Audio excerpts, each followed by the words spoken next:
ते पांढरी जमीन आहे. जिजाऊंनी काय केलं, ती पहाड उकरून टाकली.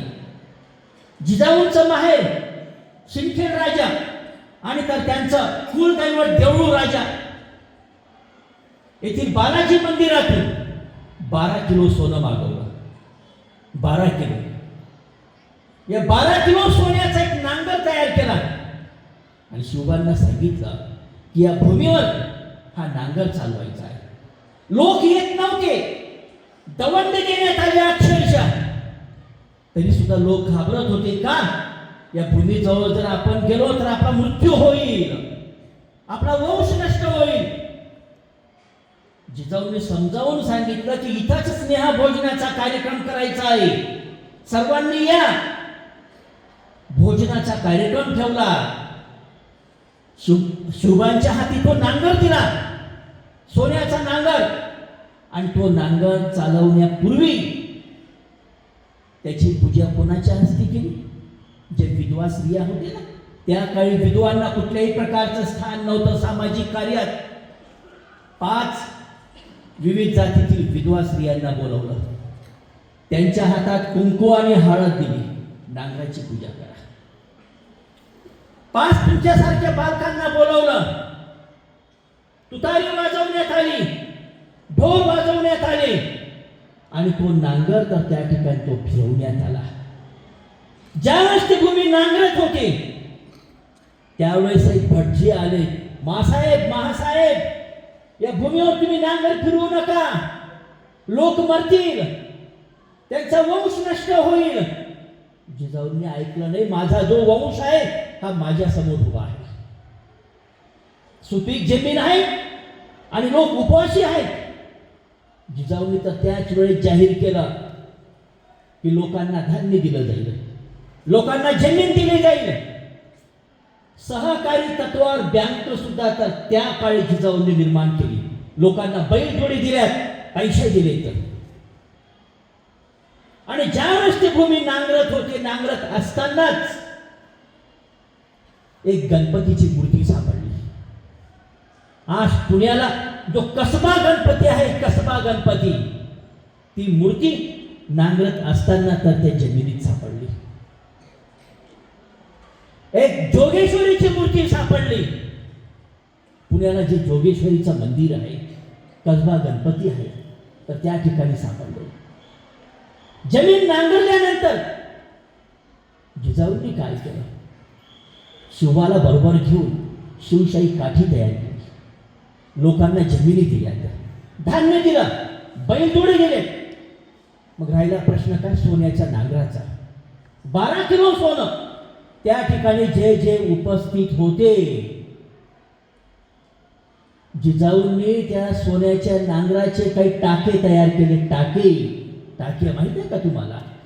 जी देवांची माळ असते ना, देवांची माळ माहिती आहे का तुम्हाला? ते फटके असतात ना, ते फटके, ते सोन्याचे टाके तयार केले. 12 किलो सोन्याचे. आणि ते टाके तिथं जे उपस्थित असतील ना, ते प्रत्येकापर्यंत पोहोचवले. प्रत्येकाला ते सोन्याचे टाके जिजाऊंनी तर ते देऊन टाकले. तर ज्यावेळेस लोकांनी जमिनीत शेती करायला सुरुवात केली, पहिलं पीक आलं, त्यावेळेस लोकांच्या गटचे गट हातात धान्य घेऊन शिवरायांकडे यायला लागले. शिवरायांना प्रश्न पडला की लोक काय येत आहेत माझ्याकडे आणि हातात तर धान्य आहे. हातात धान्य घेऊन एक म्हातारे आजोबा होते. ते म्हातारे आजोबा पुढे येऊन म्हणाले, महाराज, आमचं जीवन कसं होतं? आम्ही कोल्या कुत्र्यांसारखे जीवन जगत होतो. आमची जमीन आम्हाला पिकवता येत नव्हती. आमच्या आया बहिणींची अब्रू आमच्या समोर लुटली जात होती. परंतु तुम्ही आम्हाला माणसात आणलं. आमची संस्कृती आम्हाला शिकवते की आपल्याला एक ईश्वर भेटला आणि ईश्वराच्या चरणी पहिलं धान्य आपण अर्पण करायचं. म्हणून आपण आलो आहोत, म्हणून आम्ही आलो आहोत. त्यावेळी महाराज काय म्हणाले? तुमचं जे स्थान आहे तर हे तुमचं स्थान माझ्या चरणी नाही तर या माझ्या हृदयात आहे. कसा माणुसकी पेरणारा हा राज्यकर्ता आपल्या मावळ्यांसमोर ज्या वेळेस या पुण्याच्या भूमीत ते फेरफटका मारण्यासाठी निघाले घोड्यांवर, अचानक हे वडाचं झाड दिसलं, एकदम भलं मोठं वडाचं झाड. आणि शिवरायांनी अचानक घोड्याचा लगाम ओढला. घोडा थांबला, सर्व मावळे थांबले. महाराज का थांबले? वडाच्या झाडाचं निरीक्षण करत राहिले. आणि अचानक वडाच्या झाडाच्या पलीकडे आवाज येत होता, स्त्रियांचा आवाज. आणि काही व्यापारी होते इराणचे, त्या स्त्रियांना ते कुठेही हात लावत होते, त्यांचे ते चिमटे तोडत होते. त्या स्त्रियांचे हात बांधलेले, पाय बांधलेले ते विनवण्या करत होत्या. आणि ते इराणचे लोक म्हणत होते, ले लो भाई ले लो, मकान के लिए ले लो, शादी के लिए ले लो, त्योहार के लिए ले लो, आराम करने के लिए ले लो. असं तर त्या ठिकाणी तर त्यांची विक्री करत होते, त्यांच्या पाठीवरून हात फिरवत होते, त्यांना चिमटे घेत होते. काही ठिकाणी तर त्यांना चापकाने मारले जात होते, पुढे येत नव्हत्या म्हणून ते स्त्रिया. शिवरायांनी विचार केले की हा काय प्रकार आहे? स्त्रियांना बांधलेला आहे, त्या स्त्रिया रडत आहेत आणि हे लोक तर त्यांना विकत आहेत आणि विकताना कसे अपशब्द वापरत आहेत आणि त्यांना अक्षरशः तर त्यांचे चिमटे घेत आहेत. थोडा वेळ ते पाहत राहिले शिवराय आणि विचारलं की हा काय प्रकार आहे पहा. तर त्यावेळेस शिवरायांना उत्तर दिलं की याला आम्ही भटकींचा बाजार म्हणतो. भटकींचा बाजार? हो, भटकींचा बाजार. ज्याप्रमाणे जनावरांची विक्री होते तर त्याप्रमाणे इथं मुलींची, स्त्रियांची विक्री होते. आणि यांना कोण विकत घेतं? बोली कशी लावली जाते? इराक आणि इराणमध्ये येथून स्त्रिया तर हे लोक घेऊन जात असतात. खूप वाईट वाटलं. आणि ज्यावेळेस स्त्रियांची बोली लावली जात होती आणि तो बोली बोलणारा स्त्रियांमधून फिरत होता, शिवरायांनी चाबूक काढला. शिवरायांच्या मावळ्यांनी चाबूक काढला आणि बोली बोलणाऱ्यांच्या पाठीवर सपासप देण्यास सुरुवात केली. तेवढ्यात जे बोली बोलत होते तर त्यांनी तर तलवारी काढल्या आणि शिवरायांवर वार करणार. तेवढ्यात शिवरायांचे मावळे तर त्यांच्यावर तुटून पडले. बोली बोलणारे पळाले आणि ज्या स्त्रियांना बंदिस्त केलं होतं, बांधलेलं होतं, सर्व स्त्रियांची सुटका केली आणि आदेश दिला, असा भटकींचा जो बाजार आहे, स्त्रियांचा जो बाजार आहे, या माझ्या स्वराज्यात होता कामा नाही. अजून कुठे कुठे बाजार चालतो त्याचा शोध घ्या. आणि हा भटकींचा बाजार तर त्यांनी बंद केला. पहा कसा एक स्त्री रक्षण राज्य करतात. जगातील अनेक राज्यांचे जनानखाने होते, परंतु या माझ्या राजाने एकही जनानखाना हा तर निर्माण केला नाही. एक एक माणूस तर त्यांच्यासाठी मरायला तयार होता. का? तेवढी माणुसकीच तर त्यांनी निर्माण केली होती. स्त्रियांच्या संदर्भात सांगतो मी, मागे बऱ्याचदा तर तो किस्सा बोललेलो आहे, पण सांगतो मी. मोहिमेवर ज्या वेळेस गेली तर फक्त 2-3च प्रसंग सांगतो मी.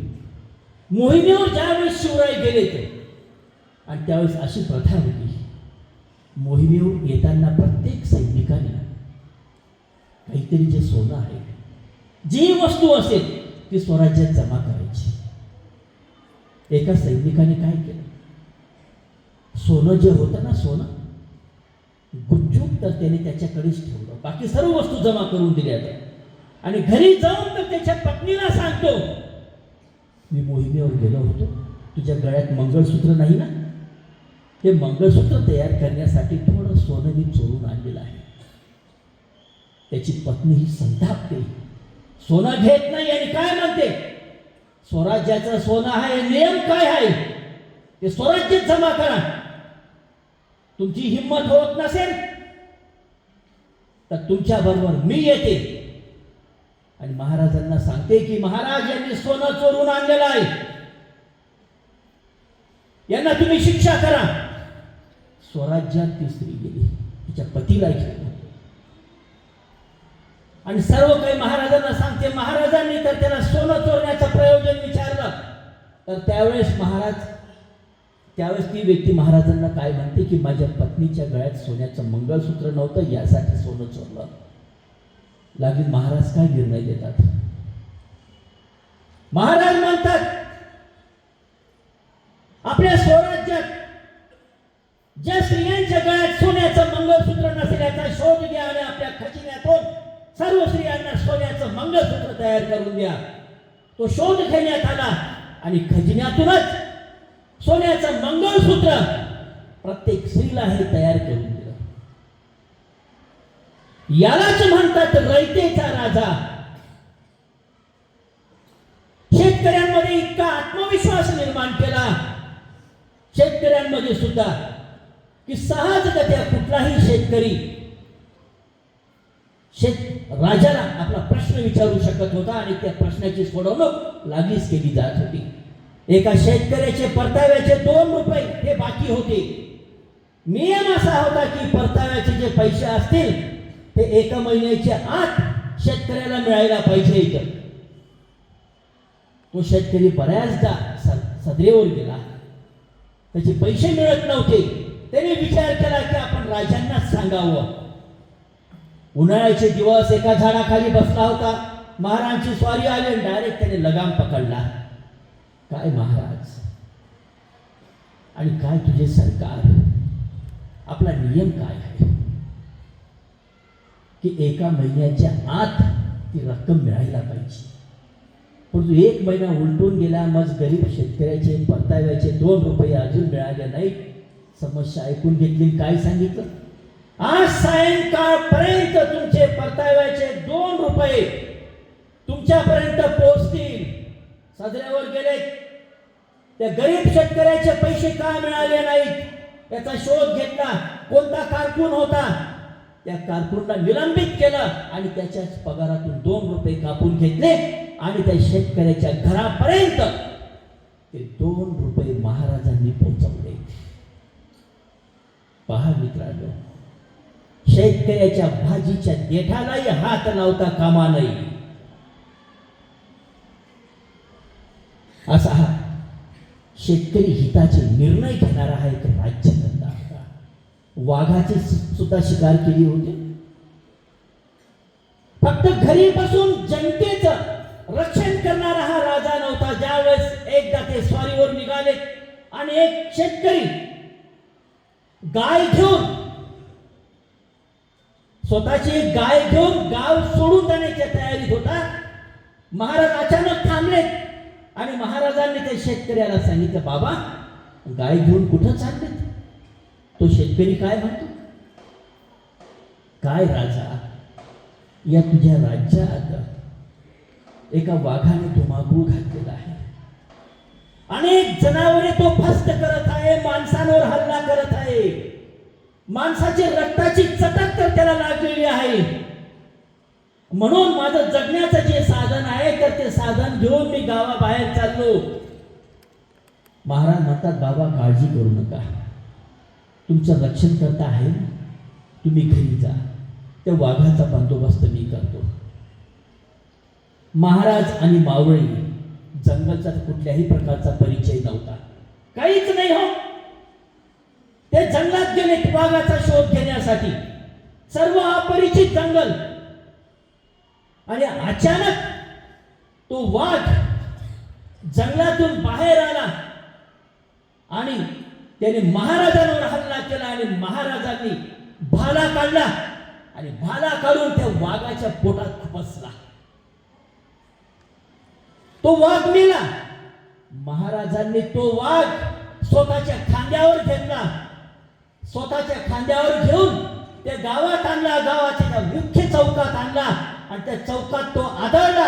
तशी माती उचलली, लोक जमा होऊ लागले. महाराजांनी वाघ मारला, वाघ मारला, वाघ मारला. तो वाघ पाहण्यासाठी जो गाव सोडून जाणारा शेतकरी होता तर तो शेतकरी आला. तो वाघाकडे पाहत होता आणि तर त्याने वाघावर थुंकी केली आणि महाराजांकडे पाहून म्हणतो, महाराजांकडे पाहतो आणि त्या वाघाकडे पाहतो आणि काय म्हणतो वाघाला, तुला असं वाटलं की तूच शेर आहे आणि तुझ्यापेक्षाही 1.25 शेर हे माझे महाराज आहेत.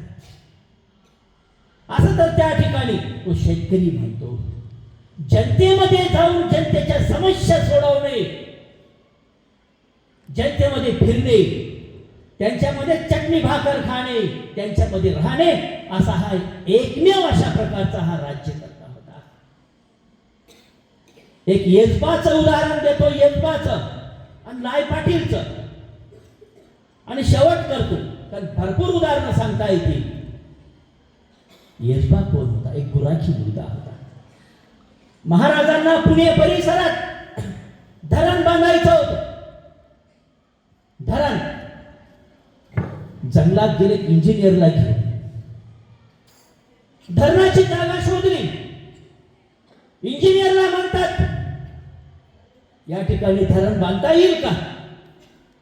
इंजिनियर म्हणतो की ही जागा चांगली आहे, परंतु तो काळा दगड आहे. हा काळा दगड हा आडवा येत आहे. जंगलात एक गुराखी होता. गुराखी गुरं चालत होता. महाराजांची नजर त्याच्याकडे गेली. त्याला बोलवलं. फक्त नजर टाकूनच. माणसांची ओळख कशी करायची? फक्त नजरेवरून महाराज माणसं ओळखून घ्यायची, फक्त नजरेवरून. त्याला बोलवलं. बाळा, तुझं नाव काय? तो म्हणतो, माझं नाव येसबा. त्याच्या पाठीवरून हात फिरवतात, आवाज नको रे. त्याच्या पाठीवरून हात फिरवतात. येसबा, येसबा. अरे येसबा, तो समोर तुला तो काळा दगड दिसतो का? येसबा त्या दगडाकडे पाहत सुद्धा नाही, महाराजांकडेच पाहतो आणि म्हणतो, हो महाराज. येसबा, तुझ्या गावाला पाणी नाही ना? धरण बांधायचं आहे, परंतु धरण बांधण्यासाठी तो काळा दगड हा आड येत आहे, तू फोडशील का? येसबा त्या खडकाकडे पाहत सुद्धा नाही आणि महाराजांना म्हणतो, हो महाराज, मी फोडून टाकणार. हो महाराज, मी तुला 15 दिवसांची मुदत देतो. 15व्या दिवशी मी येणार आणि तर त्या ठिकाणी तो खडक तर त्या ठिकाणी दिसायला नको. येसबाने महाराजांनी सांगितल्याप्रमाणे अहोरात्र कष्ट घेतले. महाराज आले तर त्या ठिकाणी तो दगड नव्हता, तो खडक नव्हता. महाराज काहीतरी सोन्याच्या मोहरा घेऊन आलेत. येसबाला वाटलं की आता मला महाराज बक्षीस देतील, पण ते बक्षीस मला घ्यायचं नाही. महाराजांनी बोलवलं. येसबा, इतकं चांगलं काम केलं, या सोन्याच्या मोहरा महाराजांनी तर ती पिशवी काढली, तो घेत नव्हता. महाराज त्याला बळजबरीने ते सोन्याच्या मोहरा द्यायचे आणि येसबा पुढे पळायचा आणि महाराज तर त्याच्या मागे. ते जंगलात तो पुढे, महाराज त्याच्या मागे. शेवटी महाराजांनी तर त्याचा हात पकडला आणि हात पकडून येसबाला सांगतो की येसबाला सांगतात की येसबा, या सोन्याच्या मोहरा घे. येसबा म्हणतो, नाही महाराज, तुम्ही तुमच्या तोंडातून 5-6 वेळा येसबा येसबा हे नाव काढलं आणि माझ्या पाठीवरून तुम्ही हात फिरवला, हेच मला सर्वात मोठं बक्षीस आहे. माझ्या राजाने त्यांच्या तोंडातून येसबा हे नाव काढलं. असा एक माणुसकी निर्माण करणारा, माणसांना जवळ निर्माण करणारा हा राज्यकर्ता होता. जंजिराचा किल्ला कोणी पाहिला आहे? मुरुड जंजिराचा किल्ला. सहली निमित्ताने कोण कोण गेलेले आहेत? कोणी नाही. निंग स्कूलच्या, निंग स्कूलच्या तर बऱ्याच सहली जातात मुरुड जंजिराला. कोणीच पाहिला नाही मुरुड जंजिराचा किल्ला? कोण कोण आहे? तुम्ही पाहिलेला आहे. छान. जंजिराचा किल्ला तिकडे पण आहे. तो शिवरायांच्या ताब्यात कधीच आला नाही, कधीच नाही. शिद्दीचा होता तो किल्ला, परंतु शिवरायांनी एक मनोकामना व्यक्त केली होती. हा किल्ला जर माझ्या ताब्यात आला तर मला इंग्रजांवर वचक ठेवता येईल, पोर्तुगीजांवर वचक ठेवता येईल. तर त्यावेळेस दरबार बसला दौरात आणि या दरबारात शिवरायांनी असे विचार मांडले. दरबारात लाय पाटील होते. लाय पाटील काय म्हणतात, महाराज किल्ला आला तुमच्या ताब्यात. काय म्हणतो लाय पाटील, हा कोळी समाजाचा होता, कोळी. लाय पाटील काय म्हणतो की महाराज किल्ला आला तुमच्या ताब्यात, समजा तुमच्या मनातील इच्छा मी पूर्ण करतो. लाय पाटील आणि मोरोपंत यांनी सैन्य घेतले आणि ठरवलं केळशीच्या भागात मोरोपंताचं सैन्य असेल. माझी एक कुमक मी अगोदर घेऊन जातो. रात्री समुद्र खवळलेला होता. ती जहाज घेतली तर त्यावेळेच्या होडी घेतल्यात, गणपती घेतल्यात, शिड्या ठेवल्यात आणि ठरलं की रात्री अगोदर लाय पाटीलने जायचं. काही कुमुक घेऊन. काही ठिकाणी समुद्र शांत होता, काही ठिकाणी समुद्र खवळलेला होता. जहाज ती गलबत हालत होती, त्यांच्यावरच्या शिड्या हालत होत्या. रात्रीची वेळ आणि अशा वेळेस त्या जंजिराच्या किल्ल्यावर वरती सिद्धीचे जे सैन्य असेल हे मशाले घेऊन ते फिरत होते. अशाही अवस्थेत रात्रीच्या वेळी लाय पाटील ती गलबत घेऊन निघाला. त्या शिड्या ते गलबत किल्ल्याला लावली, किल्ल्यांवर त्या शिड्या ठेवल्या. पाण्याची लाट यायची तर तसा कर त्याचे जहाज असेल ते हलायचे आणि त्याप्रमाणे त्या शिड्यांचा आवाज यायचा. आणि अशा जर शत्रूने पाहून घेतलं तर वरून गोळीबार करेल आणि आपण समुद्रातच मरून जाऊ. पण तरी सुद्धा हिम्मत केली आणि मोरोपंतांची एक कुमक ते पाहत होते की अजून आपलं सैन्य येईल. ते आलं की आपण वरती चढू आणि वरती चढून आपण सिद्धीचा किल्ला आपण ताब्यात घेऊ. जंजिरा बरीच वाट पाहिली, मध्यरात्र झाली, पहाट होण्यात आली, परंतु मोरोपंतांचं सैन्य काही येत नव्हतं. शेवटी लायजी पाटीलने काय निर्णय घेतला, आता आपण परत जाऊ. किल्ला आला नाही ताब्यात, कारण पुरेसं सैन्य नाही. परत आपली गलबत काढली, शिड्या उतरवल्या, गलबतांवर ठेवली आणि पहाटेला किनाऱ्यावर आले. लायजी पाटीलला वाटलं की आता किल्ला तर घेतला नाही, महाराज आपल्याला कोणती शिक्षा करतात आणि काय नाही. घरी बसलेले विचारात महाराजांचे 4 सैन्य लायजी पाटीलकडे आले. महाराजांना समजलं की किल्ला घेतला नाही आणि लायजी पाटीलला सांगितलं की तुम्हाला महाराजांनी बोलवलं. तसाच लायजी पाटील गेले. दरबारात लोकांना असं वाटत होतं की आता लायजी पाटीलला काय शिक्षा होईल काय नाही, त्याला बडतर्फ करतील. लायजी पाटीलला काळ्या कोठडीची शिक्षा ठोठावतील असे तर्क वितर्क लावले जात होते. आणि ज्यावेळेस लायजी पाटील दरबारात आले, खाली मान घालून, आणि लायजी पाटीलकडे पाहताच महाराज काय म्हणतात, शाबास लायजी शाबास. काय म्हणतात, शाबास लायजी शाबास.